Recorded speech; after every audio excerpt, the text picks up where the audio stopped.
Fatehgarh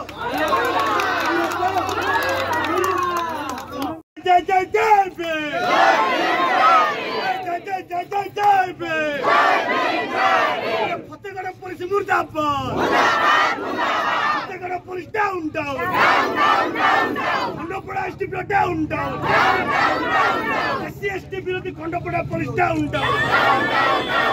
खंडपड़ा SDP down down, Khandapada SDP हाय हाय, Khandapada SDP down down, Khandapada SDP down down.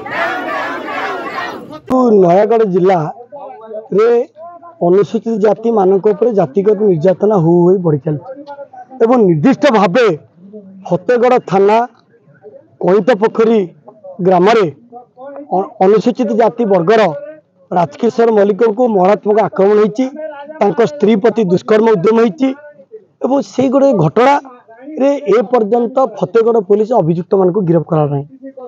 कहीं एतला देले बोली 2 तारिख पुणी आउ थे घरे पशिक आक्रमण करागला ये तमाम घटना रे फतेहगढ़ पुलिस और खंडपड़ा एसडीपीओ अवहेला पदारे पड़ी अभियुक्त मान जो सुरक्षा दौरान अभियुक्त मान गिरफ्त करने दाबी में आज ये आंदोलन डकरा दिखाई आमर मुख्य डिमांड है जो मैंने एससी वर्गर लोक गाँव में सामाजिक बाछंद रखते घरे पशिक भंगार जो जिनस कले आक्रमण कले महिला को दुष्कर्म उद्यम कले एपर्यंत गिरफ्त है एवं जानी शुणिक न्याय देवार खिलाफ करथिबा खंडपड़ा एसडीपीओ तथा तदंतकारी अधिकारी को एससी एसटी आईन धारा 4 रे कार्यानुष्ठान और गिरफ्त करने आम दाबी करुचु कारण लगातार भाव अत्याचार हो सबुठ संगीन कथा ये जो परिवार गाँ छाड़ी एवं आपणकर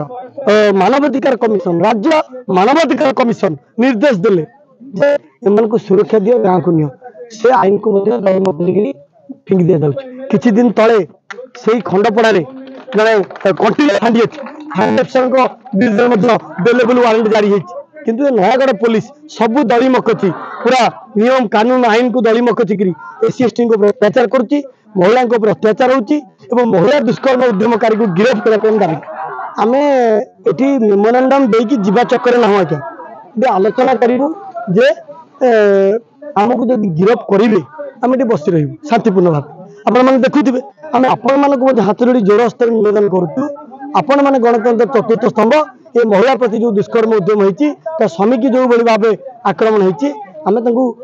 न्याय देवाई आपण निवेदन कर।